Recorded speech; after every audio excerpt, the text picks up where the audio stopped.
നമസ്കാരം. ധന്യമേ ജീവിതത്തില് ഇന്ന് ഞാൻ പറയുന്നത് സേലം മാമ്പഴത്തെക്കുറിച്ച്. മാമ്പഴം ഇങ്ങനെ വിൽക്കുമ്പോൾ ഈ കോഴിക്കോടും ഒക്കെ ടൗണിൽ പലത്തിലും വിൽക്കുമ്പോൾ സേലം മാമ്പഴമാണെന്നൊക്കെ അവർ പറയാറുണ്ട്. സേലം മാമ്പഴത്തിനൊരു പ്രത്യേക രുചിയുണ്ട് എന്നുള്ളൊരു സത്യമാണ്. വളരെ കാലം മുമ്പ്,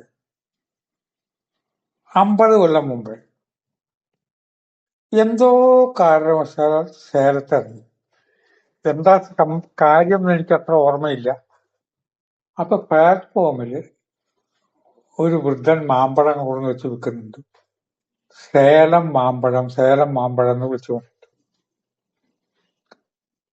അപ്പൊ ഞാൻ വാങ്ങാൻ. അന്ന് പോളിത്തീൻ കവറിലല്ല പോയിരുന്നത്. അന്ന് പോളിത്തീൻ കവർ ഇല്ല, തിന്നാൻ പിച്ചാച്ചിയൊന്നുമില്ല. എനിക്ക് കനത്ത വിശപ്പുണ്ട്.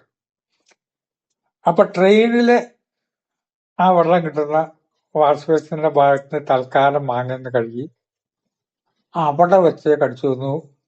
സേലം മാമ്പഴത്തിന് ഭയങ്കര സ്വാദ് ഉണ്ടെന്ന് തോന്നി. ആ രുചി ഇപ്പോഴും വിട്ടിട്ടില്ല. പിന്നീട് മാങ്ങയൊക്കെ എപ്പോഴും തിന്നുമ്പോ സേലം മാമ്പഴാണോ നമ്മൾ ശ്രദ്ധിക്കാറില്ലെങ്കിലും ആ രുചിയെ പറ്റിയിട്ടുള്ള ഐതിഹ്യ കഥയിൽ നിന്ന് നമുക്ക് ചില കാര്യങ്ങൾ ഊഹിച്ചെടുക്കാൻ ഉണ്ട്. നാരദ മഹർഷി ഒരു മാമ്പഴം കൊണ്ടേ കൊടുത്തു. ജ്ഞാനപ്പഴം എന്ന് പറഞ്ഞാൽ മാമ്പഴമാണ് എന്നാണ് പറയുന്നത്. ശിവന്റെ കയ്യിൽ കൊടുത്തു. സുബ്രഹ്മണ്യനും ഗണപതിയും എനിക്ക് വേണം എന്ന് പറഞ്ഞു. ആദ്യം ലോകം ചുറ്റി വരുന്നവർക്ക് ജ്ഞാനപ്പഴം തരാന്ന് പറഞ്ഞു. ആദ്യം അച്ഛനമ്മമാരെ ചുറ്റി വന്ന ഗണപതിയാണ് അതിന് അർഹനായത്. ഈ ലോകം എന്ന് പറഞ്ഞാൽ ഇവരാണെന്ന്. അത് വലിയൊരു വിഷയമാണ്, അതിന്റെ അർത്ഥതലം. അത് നമുക്ക് പിന്നെ എപ്പോഴെങ്കിലും ചർച്ച ചെയ്യാം. ഇന്നിപ്പോ സേലം മാമ്പഴമാണ് വിഷയം. സുബ്രഹ്മണ്യൻ കരഞ്ഞു വന്നപ്പോഴേക്കും മറ്റാളത് കൈവശപ്പെടുത്തി വന്നു. ഗണപതി പിണങ്ങി. കുട്ടിയല്ലേ, ചെറുപ്പക്കാരൻ കുട്ടിയല്ലേ, ഇനി അവിടെ നിൽക്കുന്നില്ല എന്ന് പറഞ്ഞിട്ട് പോന്നു. അങ്ങനെ പോന്നിട്ടാണല്ലോ പഴനിയിലെത്തിയത്. അവിടെ വെച്ച് പഴം നീ തന്നെയാണ്, നാം തന്നെയാണ് അറിവിന്റെ പഴം, അഹം ബ്രഹ്മാസി, തത്വമസി,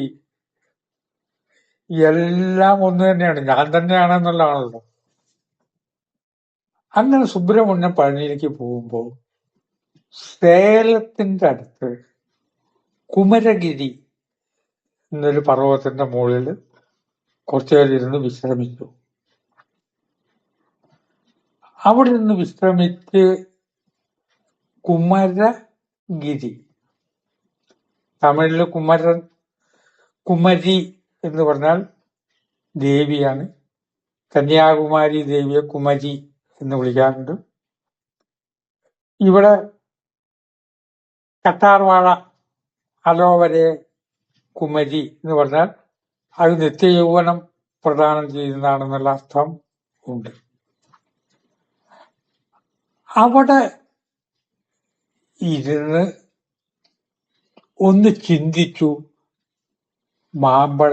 കിട്ടാത്ത മാമ്പഴത്തിന്റെ മധുരത്തെക്കുറിച്ച്.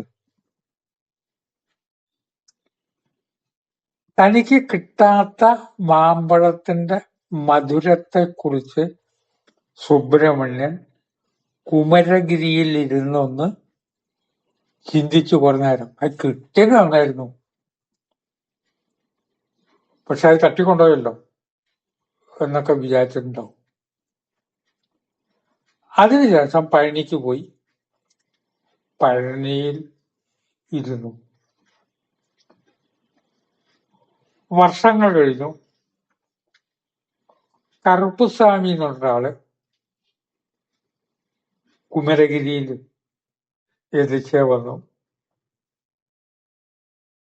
അദ്ദേഹത്തിനൊരു ദർശനം കിട്ടി, ഇവിടെ ഒരു ക്ഷേത്രം പണിയണം. ഓരോരുത്തർക്ക് കിട്ടുന്ന ദർശനമാണ് ഇതിന്റെ ഒക്കെ പിന്നില്. ഇതിനൊന്നും അന്ധവിശ്വാസം ഒന്നും പറയണ്ട. ഒരു പ്രായത്തിൽ ഞാനും അത് അന്ധവിശ്വാസം, ഇത് അന്ധവിശ്വാസമാണ്. ഈ ഭൂമിയിലൊക്കെ അന്ധവിശ്വാസം തന്നെയല്ലേ. ഒരാള് പറഞ്ഞ മതി ശബരിമല എന്ന് പറയുന്നത് അന്ധവിശ്വാസം. മന്ത്രം എന്ന് പറഞ്ഞൊരു മനുഷ്യനെ എഴുതിയത്, ആ രൂപം ഒരാള് വരച്ചുണ്ടാക്കിയത്, ഒരു ശില്പി കൊത്തിവെച്ചത്, എല്ലാം അങ്ങനെയല്ലേ. വിളക്ക് കത്തിച്ച് കാണിക്കുന്നത്, ആ വിളക്കൊരാൾ ഉണ്ടാക്കിയത്, തീപ്പെട്ടി വേർത്തിന് വാങ്ങിയത്. ഇതിലെന്തിനാ ഇവിടെ ഇല്ലാത്ത അത്ഭുതത്തിന്റെ പിന്നാലെ പോകണം? ഭൂമിയിൽ അത്ഭുതമായി കാണുന്നവർക്ക് എല്ലാം അത്ഭുതം. ഒരത്ഭുതവും ഇല്ല എന്ന് പറഞ്ഞോട് ഞാൻ യോജിക്കുന്നു. നിങ്ങളെ പറഞ്ഞുകൊണ്ടിരുന്നോളൂ. ജീവിതം വിരസമാകും എന്നല്ലാതെ ഒന്നും പറയാനില്ല. ഇവിടെ ഒരത്ഭുതവും ഇല്ല. അത് മനുഷ്യനുണ്ടാക്കിയത്, അത് മനുഷ്യൻ എഴുതി ഉണ്ടാക്കിയത്, വെട്ടിത്തിരുത്തി പറഞ്ഞുകൊണ്ടിരുന്നോളൂ.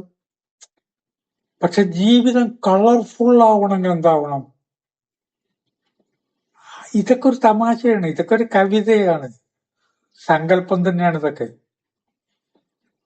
ഒക്കെ ഇല്ലാത്തതാണ്. ഈശ്വരൻ എന്ന് പറഞ്ഞാൽ മനുഷ്യന്റെ സങ്കല്പം തന്നെയാണെന്ന് പറഞ്ഞോളൂ. പക്ഷെ അങ്ങനെ ഇരുന്നവർക്ക് ഒന്നും പറയാണ്ടാവില്ല. അവരവിടെ ഇരിക്കേണ്ടി വരും. എല്ലാവരുടെ കാര്യം, എന്റെ ജീവിതം, ഞാൻ നോവൽ എഴുതുന്ന സങ്കല്പല്ലേ. പക്ഷെ അത് വായിക്കാൻ ആളുകളുണ്ടല്ലോ. കറുപ്പസ്വാമി ഈ ചിന്ത വെച്ച് പഴനി പോയി.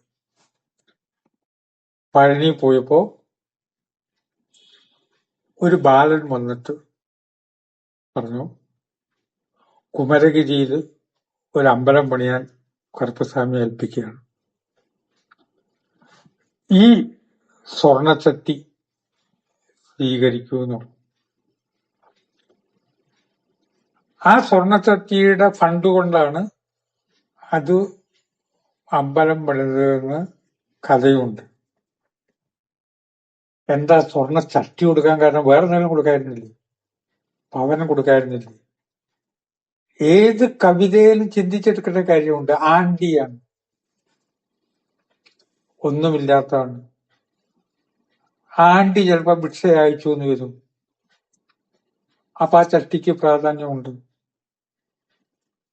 ഏറ്റവും പ്രധാനം ബാലനായിട്ടുള്ള സുബ്രഹ്മണ്യൻ കുമരഗിരിയുടെ മുകളിൽ ഇരുന്നിട്ട് മാമ്പഴത്തിന്റെ രുചിയെക്കുറിച്ച് ഒന്ന് ചിന്തിച്ചു എന്നുള്ളത് കൊണ്ട് സേലത്തുണ്ടാകുന്ന സേലം മാമ്പഴത്തിന് രുചി വന്നത് എങ്ങനെയാന്ന് ശാസ്ത്രജ്ഞന്മാർ കണ്ടുപിടിക്കേണ്ടതാണ്.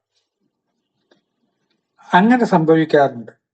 ചില കാരണവന്മാര് താമസിച്ച വീട്, അവരുടെ മാനസികാവസ്ഥ, അവര് ജീവിതത്തിൽ ദുഃഖിച്ചിട്ടുണ്ടോ എന്നുള്ള കാര്യം, അവര് ജീവിതത്തിൽ ദുഃഖിക്കുകയൊക്കെ ചെയ്തിട്ടുണ്ടെങ്കിൽ ആ ദുഃഖത്തിന്റെ പശ്ചാത്തലം അവിടെ നിൽക്കും. ചിലവത്തിൽ വളരെ ദുഃഖിച്ചിട്ട് അവർ ആത്മഹത്യ ചെയ്തിട്ടുണ്ടാവും. ആ ആത്മഹത്യ ചെയ്തിട്ടുള്ള സ്ഥലമാണെങ്കിൽ അതിൻ്റെതായിട്ടുള്ള ഒരു പശ്ചാത്തലം എക്കാലത്തും അവിടെ ഉണ്ടാകാറുണ്ട്. സേലവും ആ സേലത്ത് വെച്ചിട്ടുള്ള ചിന്തയും ബാലന്റെ മനസ്സിന് പ്രത്യേകതയുണ്ട്. ബാലനാണ്, കുട്ടിയാണ്. ബാലമനസ്സിന്റെ ശാപം തീരില്ല എന്ന് പറയാറുണ്ട്. ബാലന്മാര് ശപിച്ച ബാലമനസ്സിന്റെ ചിന്തകൾക്കും വലിയ പ്രാധാന്യമുണ്ട്. സേലത്തെ മാമ്പഴം എന്ന് ആലോചിക്കുമ്പോൾ ഇതൊക്കെ ചേർത്ത് നമുക്ക് പലതും ആലോചിച്ചെടുക്കാമെന്നല്ലാതെ ഈ പറയുന്നത് ഭൂരിപക്ഷവും കവിതയാണ്. ഈശ്വര വിശ്വാസം, ഐതിഹ്യമൊക്കെ കവിതകൾ തന്നെയാണ്. ആ കവിതകളിൽ നിന്നൊക്കെ പലതും നമ്മൾ ചിന്തിച്ചെടുക്കാം എന്ന് പറഞ്ഞ് വാക്കുകൾ സംഭരിക്കുന്നു. നമസ്കാരം.